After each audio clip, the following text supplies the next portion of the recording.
presentation by the Woodland Pond Playreaders. This is the second presentation presenting some of the works of James Thurber. First of all, please turn off your cell phones and anything else that makes a noise.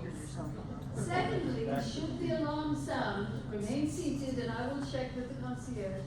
If it's truly an alarm, those people who can move unassisted will leave the room. Those people who need assistance will remain seated until we can help them out. And so, on to the show. James Thurber was born on a night of wild portent and high wind in Columbus, Ohio in 1894. In 1927, he joined the staff of The New Yorker, where he contributed commentary, stories, observations, and cartoons, which won him the regard and respect of critics and public alike. Tonight's first two offerings, The Departure of Emma Inch and Our Pet Department, were written in 1930 and 1935. All the other selections appeared in the New Yorker magazine in 1956, and he is considered one of America's finest prose humorists. And now, our first offering, which will be read by Spencer Smith and Charles Platt, The Departure of Emma Inch. The Departure of Emma Inch. Emma Inch looked no different from any other middle-aged, thin woman you might glance at in the subway or deal with across the counter of some small store in a country town, and then forget forever. Her hair was drab and unabundant. Her face made no impression on you. Her voice, I don't remember, was just a voice. She came to us with a letter of recommendation from some acquaintance who knew that we were going to Martha's Vineyard for the summer and wanted to cook. We took her because there was nobody else, and she seemed all right. She had arrived at our hotel on 45th Street the day before we were going to leave, and we got her a room for the night because she lived way uptown somewhere. She said she really ought to get back and give up her room, but I told her I'd fix that. Emma Inch had a big scruffed brown suitcase with her and a Boston Bull Terrier. His name was Feely. Feely was 17 years old, and he grumbled and growled and snuffled all the time. But we needed a cook, and we agreed to take Feely along with Emma Inch if she would take care of him and keep him out of the way. It turned out to be easy to keep Feely out of the way because he would lie grousing wherever Emma put him down until she came and picked him up again. I never saw him walk. Emma had owned him, she said, since he was a pup. He was all she had in the world, she told us, with a mist in her eyes. I felt embarrassed but not touched. I didn't see how anyone could love Feely. I didn't lose any sleep about Emma Inch and Feely the night of the day they arrived, but my wife did. She told me next morning she had lain awake a long time thinking about the cook and her dog because she felt kind of funny about them. She didn't know why. She just had a feeling they were kind of funny. When we were all ready to leave, it was about 3 o'clock in the afternoon, for we kept putting off the packing. I phoned Emma's room, but she didn't answer. It was getting late and we felt nervous. The Fall River boat was sailing in about 2 hours. We couldn't understand why we hadn't heard anything from Emma and Feely. It wasn't until 4 o'clock that we did. There was a small tap on the door of our bedroom, and I opened it, and Emma and Feely were there. Feely in her arms, snuffling and snaffling as if he had been swimming a long way. My wife told Emma to get her bag packed. We were leaving in a little while. Emma said her bag was packed except for her electric fan, and she couldn't get that in. Well, you won't need an electric fan at the vineyard, my wife told her. It's cool, even during the day, and it's almost cold at night. Besides, there's no electricity in the cottage we're going to. Emma Inch seemed distressed. She studied my wife's face. I have to think of something else then. Maybe I could let the water run all night. We both sat down and looked at her. Feely's asthmatic tones were the only sounds in the room for a while. Doesn't that dog ever stop that? I asked irritably. Oh, he's just talking. He talks all the time, but I'll keep him in my room. He won't bother you now. Doesn't he bother you? Oh, it would bother me at night, but I put the electric fan on to keep the light burning. He don't make so much noise when it's light because he don't snore. The fan kind of keeps me from noticing him. I put a piece of cardboard like when the fan hits it, and then I don't notice feeling so much. Maybe I could let the water run in my room all night instead of the fan. I said, and got up and mixed a drink for my wife and me. We had decided not to have one until we got to the boat, but I thought we better have one now. My wife didn't tell Emma that there was no running water in the room. We've been worried about you, Emma. I phoned your room, but you didn't answer. Oh, I never answer the phone because I always get a shock. I wasn't there anyways. I couldn't sleep in that room. I went back to Ms. McCoy's on 78th Street. I lowered my glass. You went back to 78th Street last night, I demanded. Oh, yes, sir. I had to tell Ms. McCoy I was going away and wouldn't be there anymore for a while. Ms. McCoy's the landlady. Anyway, I never sleep in the hotel. She looked around the room. They burned down. She told me. I have to do something about the dog. I think they put them somewhere, and you get them when you get off.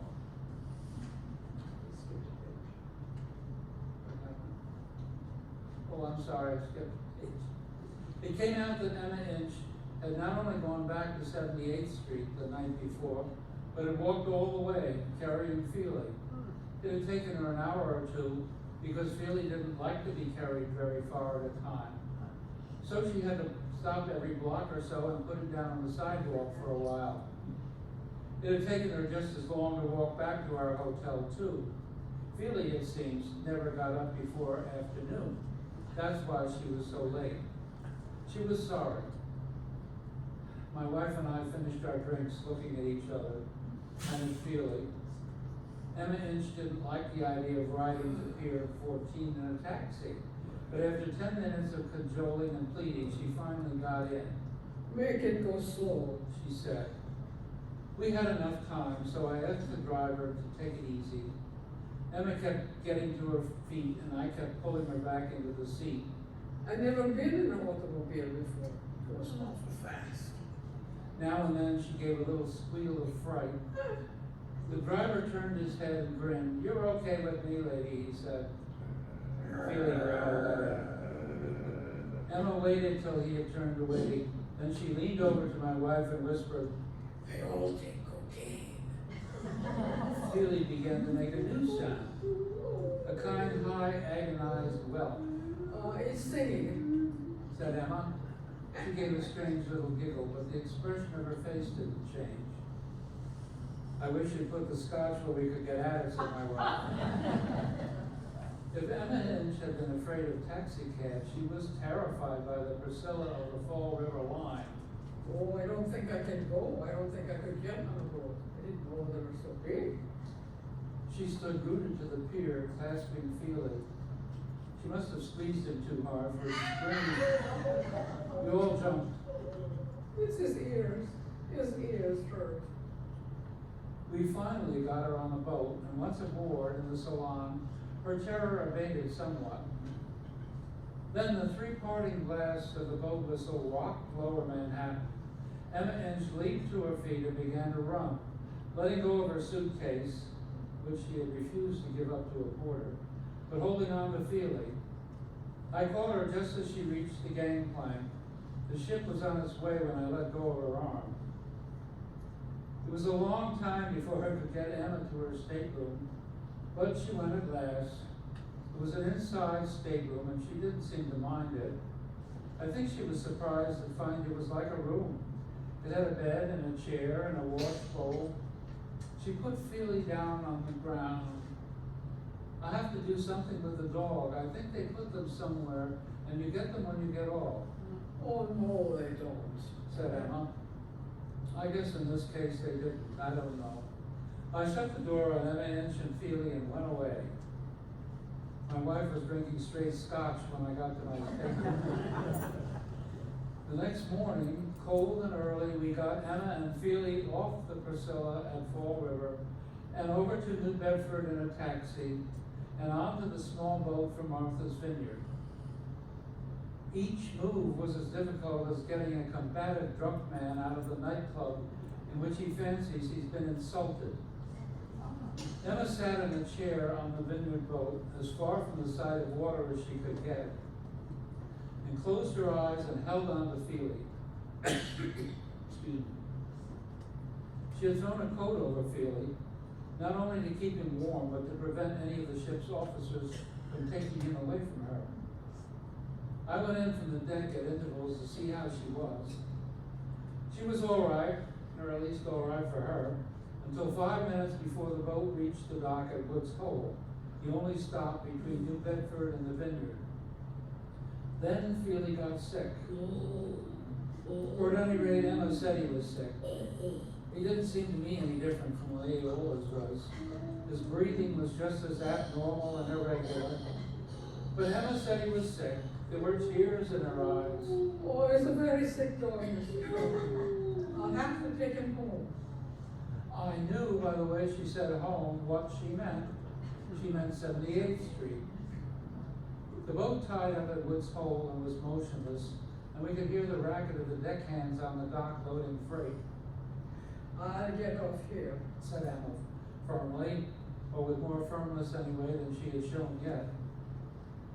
I explained to her that we would be home in half an hour, that everything would be fine then, everything would be wonderful. I said Feely would be a new dog. I told her people sent sick dogs to Martha's Vineyard to be cured, but it was no good. I'll have to take him off here. I always have to take him home when he is sick. I talked to her eloquently about the loveliness of Martha's Vineyard, and the nice houses and the nice people, and the wonderful accommodations for dogs, but I knew it was useless. I could tell by looking at her. She was going to get off the boat at Woods Hole.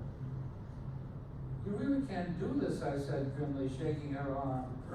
Feely snarled weakly. You haven't any money, you don't know where you are. You're a long way from New York. Nobody ever got from Woods Hole to New York alone. She didn't seem to hear me. She began walking toward the stairs leading to the gangplank, crooning to Feely.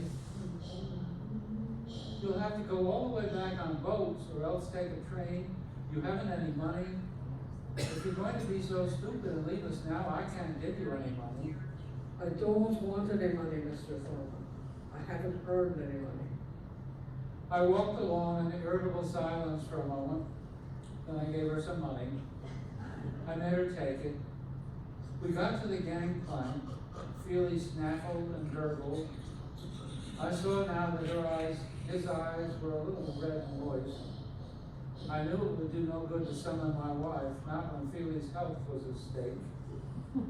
How do you expect to get home from here? I almost shouted at Emma as she moved down the gangplank. You're out of the end of Massachusetts. She stopped and turned around. We'll walk. We like to walk, Feely and me. I just stood still and watched her go. When I went up on the deck, the boat was clearing for the Vineyard. How's everything? Asked my wife. I waved a hand in the direction of the dock. Emma Inch was standing there, her suitcase at her feet, her dog under one arm, waving goodbye to us with her free hand. I'd never seen her smile before, but she was smiling now.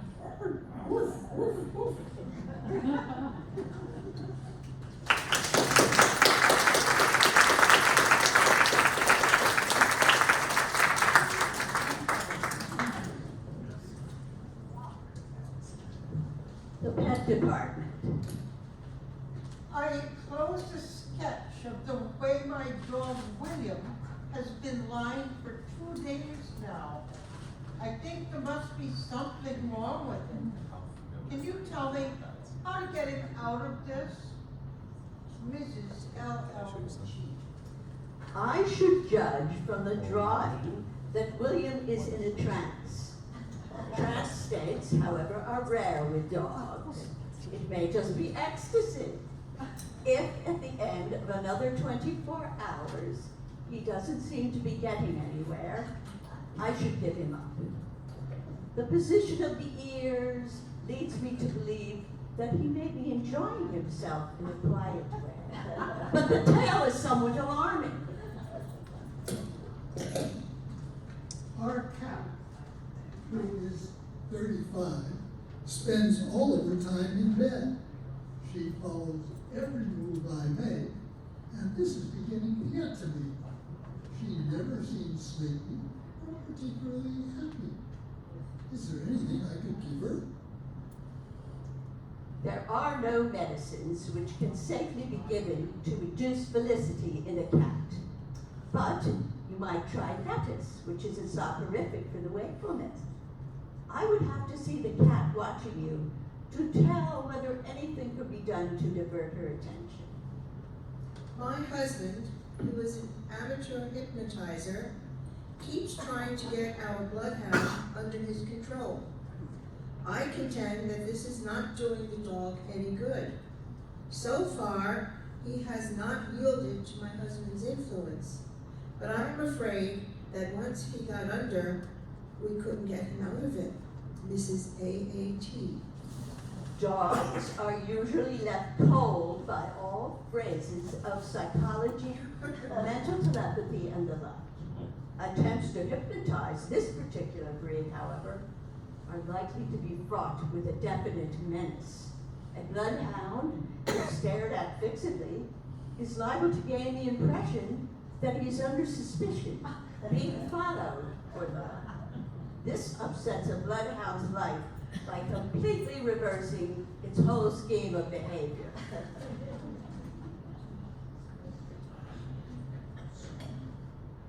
Oops. Sorry.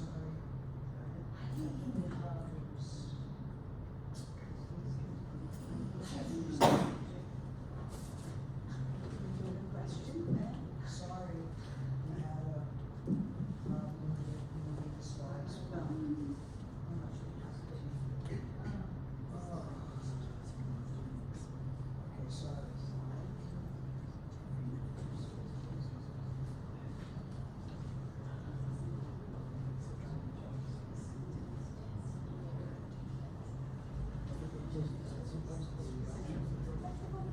Do that.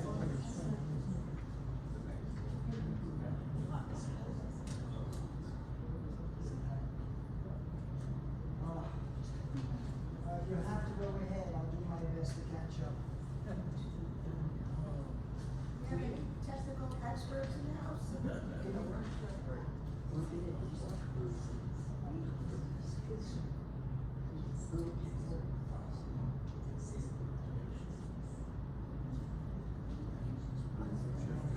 Okay, that's okay. Yeah, I can't do We should answer the question, I'll just answer that. that was the last one.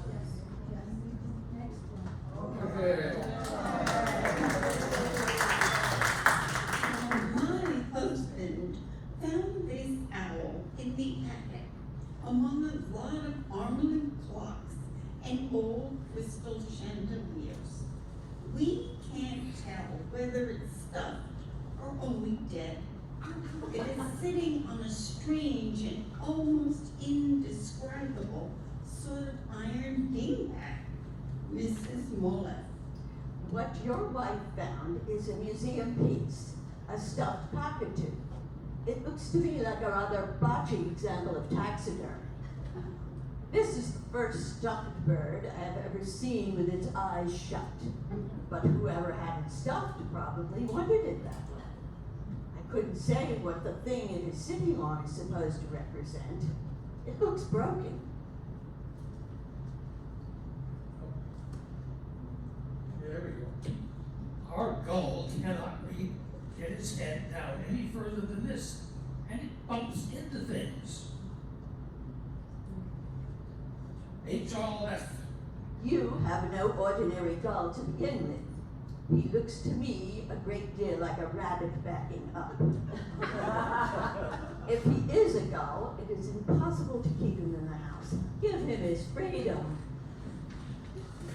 My police dog has taken to acting very strange on account of my father coming home from work every night for the past 2 years and saying to him, "If you're a police dog, where's your badge?" After which he laughs, my father. LR. The constant reiteration of any piece of badinage sometimes has the same effect on present-day neurotic dogs that it has on people. It is dangerous and thoughtless to twit a police dog on his powers, authority, and the like. From the way your dog seems to hide behind tables, large vases, and whatever that thing is that looks like a suitcase, I should imagine your father has carried this thing far enough, perhaps even too far. My husband's seal There, no. My husband's seal will not juggle, although we have tried everything. Grace H. Most seals will not juggle. I think I've never known a seal that juggled. Seals balance things and sometimes toss objects such as the large ball in your sketch from one to another. This last will be difficult if your husband has but one seal. I'd try him in playing balancing, beginning with a billiard cube or something. It may be, of course, that he's a non-balancing seal. We have a fish with ears and wonder if it is valuable. Joe Wright. I find no trace in the standard fish books of any fish with ears. Very likely the ears do not belong to the fish, or to some mammal. They look to me like a mammal's ears. It would be pretty hard to say what species of mammal, and almost impossible to determine what particular member of that species. They may merely be hysterical ears, in which case they will go away if you can get the fish's mind on something else. How would you feel if every time you looked up from your work or anything, there was a horse peering at you from behind something? He prowls about the house at all hours of the day and night. Doesn't seem worried about anything, merely wakeful. What should I do to discourage him? Mrs. Grace Boynton. The horse is probably sad. Changing the flower decorations of your home to something less like open meadows might discourage him. But then I doubt whether it's a good idea to discourage a sad horse. In any case, speak to him quietly when he turns up from behind things. Leaping at a horse and crying, "Rugy, Rugy," or "whoosh," would only result in breakage and bedlam. Of course, you might finally get used to having him around if the house is big enough for both of you. The fact that my dog sits this way so often leads me to believe that something is preying on his mind. He seems always to be studying. Would there be any way of finding out what this is, Arthur? Owing to the artificially complex life led by city dogs of the present day, they tend to lose the simpler systems of intuition which once guided all breeds, and frequently lapse into what comes very close to mental perplexity. I myself have known some very profoundly thoughtful dogs. Usually, however, their problems are not serious, and I should judge that your dog has merely mislaid something and wonders where he put it. We have cats the way most people have mice. Well, I see you have. I can't tell from your communication, however, whether you wish advice or are just boasting. No one has been able what kind of dog we have. I am enclosing a sketch of one of his two positions. He only has two. The other one is the same as this, except he faces in the opposite direction. This is Eugenia Black. I think that what you have is a cast iron lawn dog. The expressionless eye and the rigid pose are characteristic of mental lawn animals, and that certainly is a cast iron ear. You could, however, remove all doubt by means of a simple test with a hammer and a tall chisel or an acetylene torch. If the animal chips or melts, my diagnosis is correct. My oldest boy, Ford Maddox Ford Griswold, worked this wooden horse loose from a merry-go-round one night when he and other young people were cutting up. Could you suggest any use for it in a family of 5? Mr. R.L.S. Griswold. I cannot try the patience of my public, nor waste my own time dealing with the problems of insensate animals. Already I have gone perhaps too far afield in the case of stuffed birds and cast iron lawn dogs. Pretty soon, I should be giving advice on wire-haired fox terrier weather vanes. Mr. Jennings bought this beast when it was a pup in Montreal for St. Bernard. But I don't think it is. It's grown enormously and is stubborn about letting you have anything like a bath towel it has its paws on, and a hat, both of which belong to Mr. Jennings. He got it that bowling ball to play with, but it doesn't seem to like it. Mr. Jennings is greatly attached to the creature. Mrs. Fanny Edwards Jennings. What you have is a bear. While it isn't my bear, I should recommend that you dispose of it. As these animals grow older, they get more and more adamant about letting you have anything, until finally, there might not be anything in the house you could call your own, except possibly the bowling ball. Zoos use bears. Mr. Jennings could visit it. Sometimes my dog does not seem to know me. I think he must be crazy. He will draw away or show his fangs when I approach him. Mrs. H.M. Morgan, Jr. So would I, and I'm not crazy. If you creep up on your dog the way you indicate in the drawing, I can understand it's beautiful to put your shirt in and straighten up. You look as if you've never seen a dog before. And that is undoubtedly what bothers the animal. These maladjustments can often be worked out by the use of a little common sense. After a severe storm, we found this old male raven in the study of my father, the Honorable George Morton Gladwell, for many years head of the Latin department at Tufts.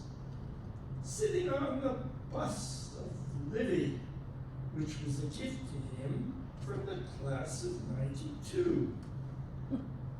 All that the old bird will say is, "Hello." Can ravens be taught to talk? Or was Poe merely romancing? Mr. H. Bodwell Colwither. I am handicapped by an uncertainty as to who says grok, the raven or your father. It just happens that ark is what ravens say. I've never known a raven that said anything but ark.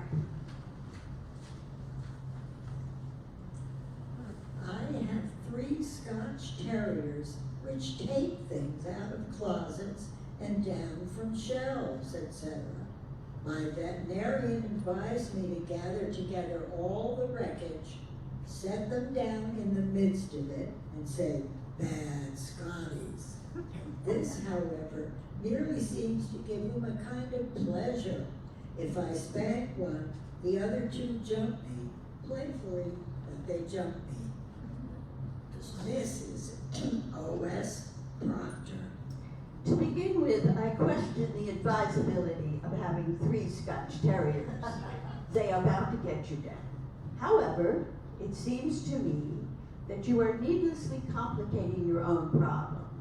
The Scotties probably think that you are trying to enter into a spirit of their play.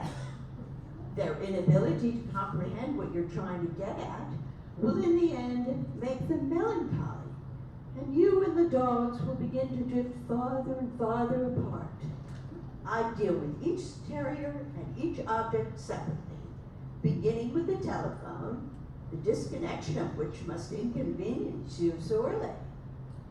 My husband paid $175 for this moose to a man in Dorset, Ontario, who said he had trapped it in the woods. Something is wrong with his antlers, but we have to keep twisting them back into place all the time. They're loose. Mrs. Oliphant Beatty. You people are living in a fool's paradise. The animal is obviously a horse with a span of antlers strapped onto his head. If you really want a moose, dispose of the horse. If you want to keep the horse, take the antlers off. The constant pressure on his ears isn't a good idea.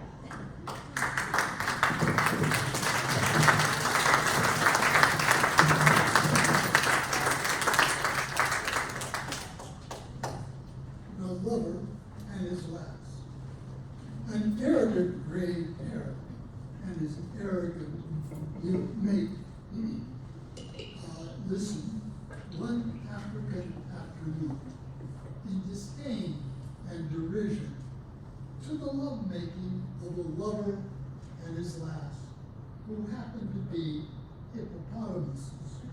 He calls her Snooky Ookums. Said Mrs. Gray. Can you believe that?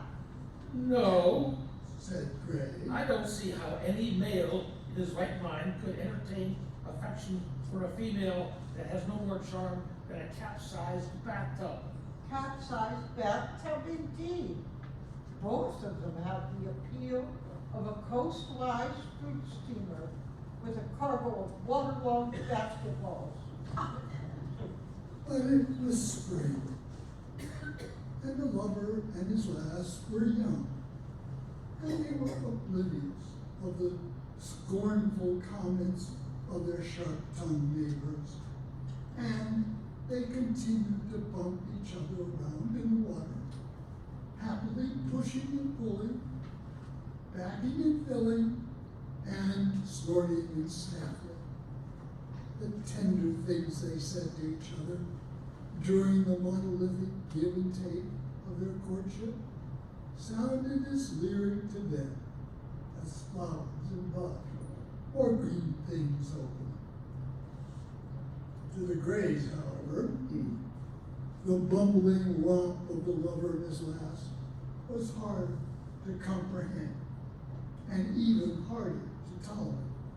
And for a time, they thought of calling the ABI, the African Bureau of Investigation, on the grounds that monolithic lovemaking by enormous creatures who should have become decent fossils long ago was probably a threat to the security of the jungle. But they decided instead to phone their friends and neighbors and gossip about the shameless pair and describe them in mocking and monstrous metaphors involving skidding buses on icy streets and overturned moving vans. That evening, the hippopotamus and the hippopotama were surprised and shocked to hear the praise, exchanging terms of endearment. Listen to those squawks. Snuffled the male hippopotamus. What in the world can they see in each other? Garbled the female hippopotama. I would as soon live with a pair of unoiled garden shears. Said her in the watches. They called up their friends and neighbors and discussed the incredible fact that a male gray parrot and a female gray parrot could possibly have any sex appeal. It was long after midnight before the hippopotamus stopped criticizing the grays and fell asleep. And the grays stopped maligning the hippopotamuses and retired to their beds. Moral: laugh and the world laughs with you. Love and you love alone. In a deep forest there lived many bears.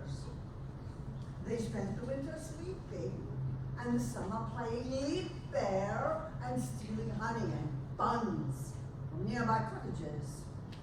One day, a fast-talking monkey named Glib showed up and told them that their way of life was bad for bears. You are prisoners of pastime, addicted to leap bear, and slaves of honey and buns. The bears were impressed and frightened as Glib went on talking.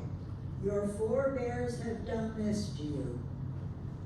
Glib was so glib, glibber than the glibbest monkey they had ever seen before, that the bears believed he must know more than they knew or than anybody else.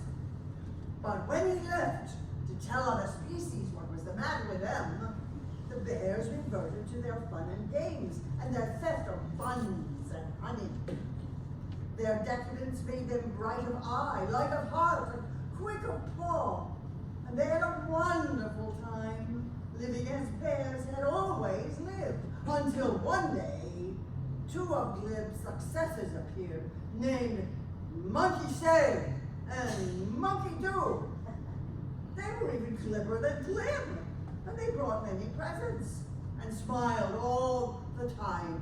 We have come to liberate you from freedom. This is the new liberation, twice as good as the old, since there are two of us.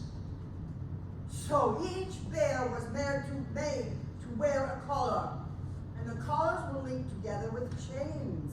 And Monkey Do put a ring in the lead bear's nose and a chain on the lead bear's ring. Now you are free to do what I tell you to do. Said Monkey Do. And now you are free to say what I want you to say. Said Monkey Say. By sparing you the burden of electing your leaders, we save you from the dangers of choice. No more secret ballots, everything open and above board. For a long time, the bears submitted to the new liberation and chanted the slogan the monkeys had taught them. Why stand on your own 2 feet when you can stand on ours? Then, one day, they broke the chains of their new freedom and found their way back to the deep forest and began playing leap bear again and stealing honey and buns from the nearby cottages. And their laughter and gaiety rang through the forest, and birds that had ceased singing began singing again, and all the sounds of the earth were like music. Moral: it is better to have the ring of freedom in your ears than in your nose. The hen party. All the hens came to Lady Buff Orpington's tea party. And as usual, Minnie Bjorka was the last to arrive. For as usual, she has spent the day with her psychiatrist, her internist, and her beak comb and gizzard specialist. You know, girls, I'm not long for this barnyard. She told the other hens. What do you suppose I got now? She went about the room, giving all the hens a peck. except her hostess, who pecked her without affection. My doctor said I've got glaucoma. Minnie went on. A chill had flown upon the gathering, as it always did when Minnie Minorca began reciting her complaints, old and new, real and hysterical. Dr. Leghorn found out today that I am edentulous, and he told me so.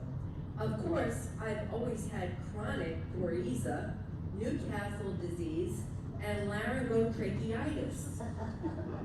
Minnie has so many pains. She has given each of us one. Said Lady Orpington coldly. Isn't that nice? You know, I love you girls, and I love to share my troubles with you. You're such good listeners. I was telling my psychiatrist about my new ailments, including incipient dry feather, and suddenly burst out some of the things he had been keeping from me all these years. He said I have galloping aggression, inflamed ego, and too much gall. There's a psychiatrist who knows what he's talking about, said Miss Brahma. And she tried to talk to her hostess about the weather, and the other hens tried to talk to one another. But Minnie Minorca kept on telling how charged with punishments her scroll was. As she rambled on, describing the detail of an attack of scale foot that she'd had in Crattercut, Connecticut, one of the hens whispered, I just put some sleeping pills in her teapot. You must have some more tea. cried Lady Orpington as she refilled Minnie's cup. And all her guests repeated, You must have some more tea. And Minnie Minorca, delighted at the center of attention, and as she thought concerned, hastily drank the slug tea. After she passed out, one of the hens suggested that they wring her neck while the wringing was good. We could say she had broken her neck, trying to see what was the matter with her tail, the conspirator suggested. But Lady Orpington sighed and said, We'll draw lots to see who wrings her neck at the next tea party someone gives. Now, let's go out and take a dust bath and leave old fuss and fevers to her nightmares. and the hostess and her guests went out into the road, leaving Minnie Minorca to dream of a brand new ailment called Minnieitis or Mrs. Minorca's disease. Moral: misery's love of company oft goeth unrequited.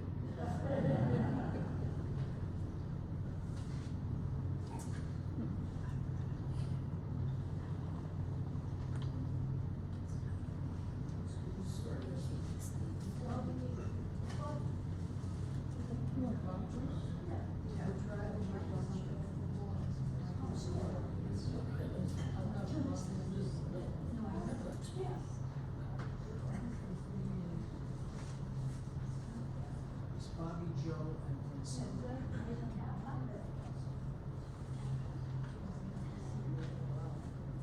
you not have a copy of these like ours?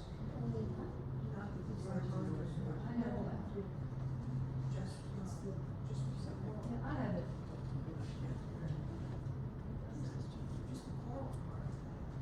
Give me the money, I have it. Peace like mongoose.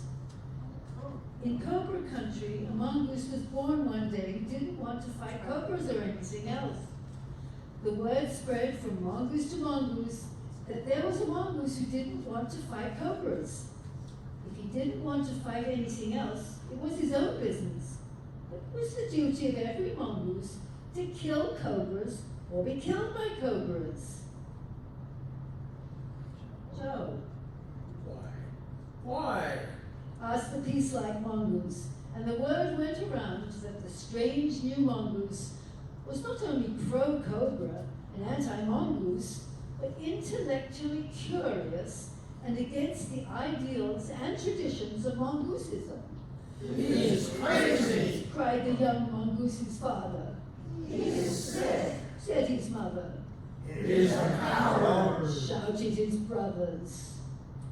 Strangers who had never laid eyes on the peace-like mongoose remembered that they had seen him crawling on his stomach, or trying on cobra hoods, or plotting the violent overthrow of Mongoosia. I'm trying to use reason and intelligence. Said the strange new mongoose. Reason is the sixth sense of treason. Said the neighbors. Intelligence is what the enemy uses. Said others. Finally, the rumor spread that the mongoose had venom in his sting like a cobra, and he was tried, convicted by a show of paws, and condemned to banishment. Moral: ashes to ashes and clay to clay. If the enemy doesn't get you, your own folks may. The trial of the old watchdog.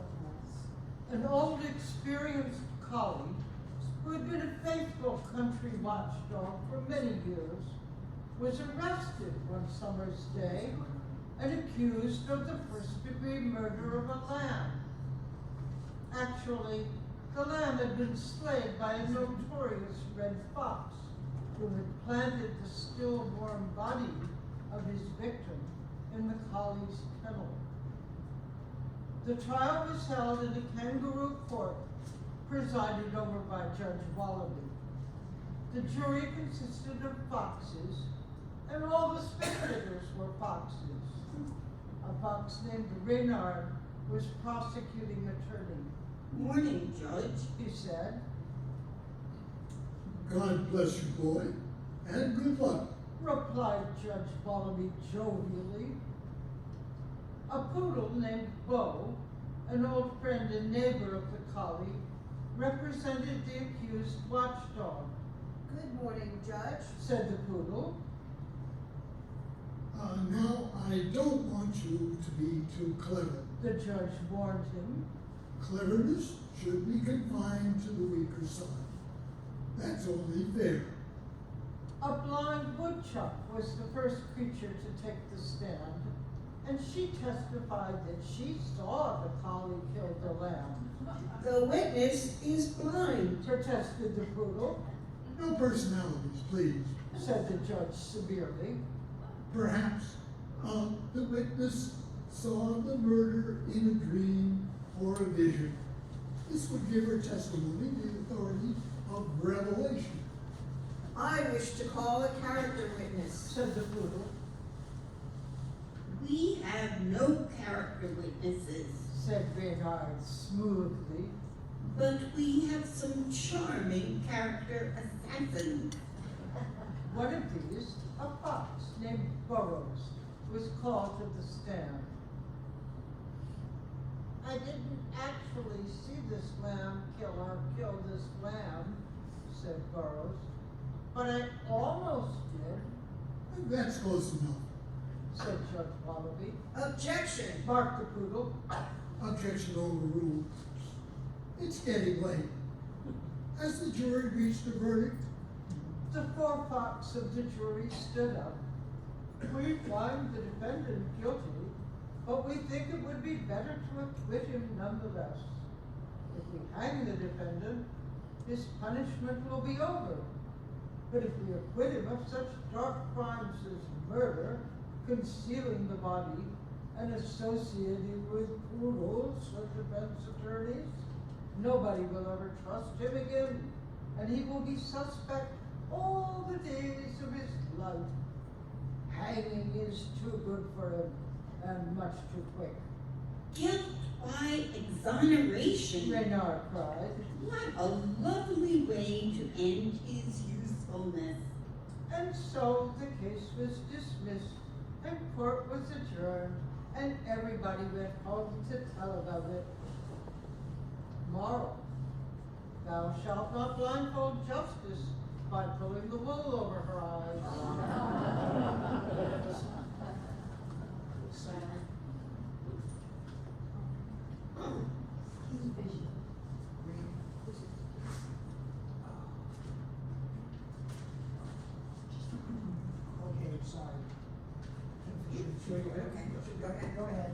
proud mother Phoebe, who had raised 2 broods of fledglings in the fair weather, was at first dismayed and then delighted when one of the males of the second brood refused to leave the nest and fly away like the others.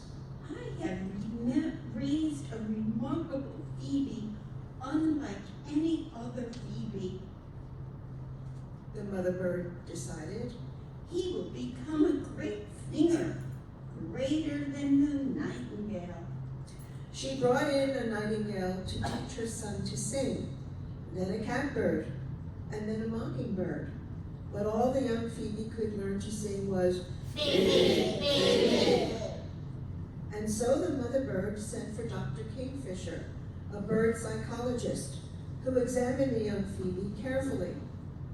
This Phoebe is a Phoebe like any other Phoebe, He told the mother. and all he will ever sing is But the ambitious mother did not believe Dr. Kingfisher's prognosis. Maybe he won't be a great singer, but he will be a great something. He will take the place of the eagle on the dollar, or the canary in the gilded cage, or the cuckoo in the cuckoo clock. You just wait. I'll wait. Said Dr. Kingfisher, and he waited. But nothing happened. The Phoebe went on being a Phoebe and singing like any other Phoebe, and that was all. Moral: you can't make anything out of cookie dough except cookies.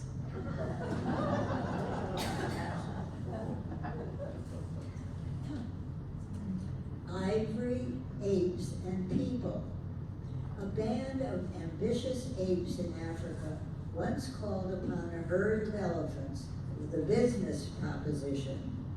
We can sell your tusks to people for a fortune in peanuts and oranges, said the leader of the apes.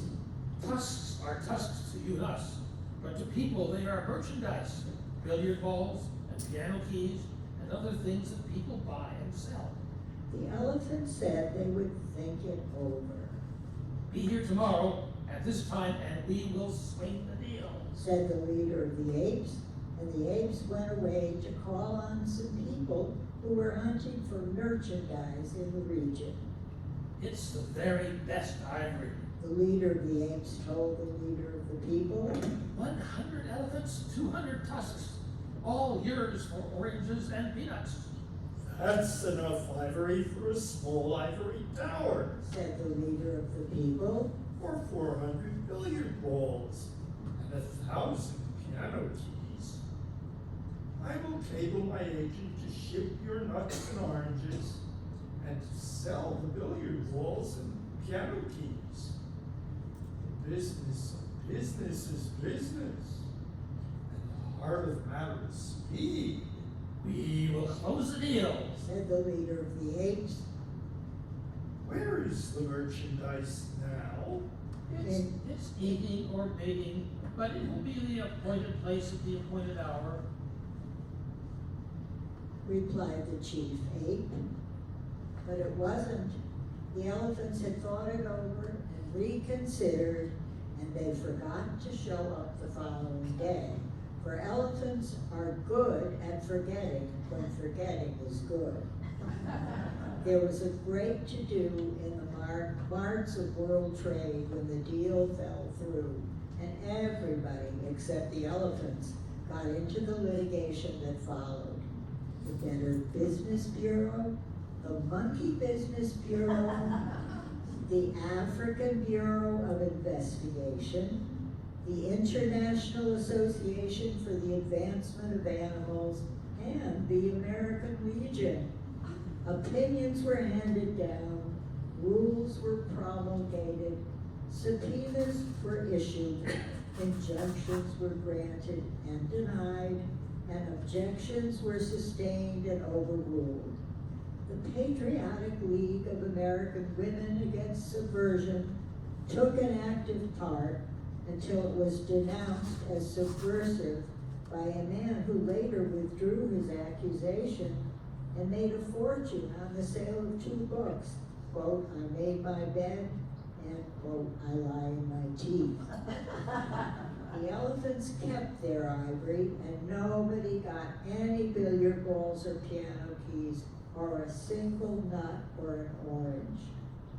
Moral: men of all degrees should form this prudent habit. Never serve a rabbit stew before you catch the rabbit.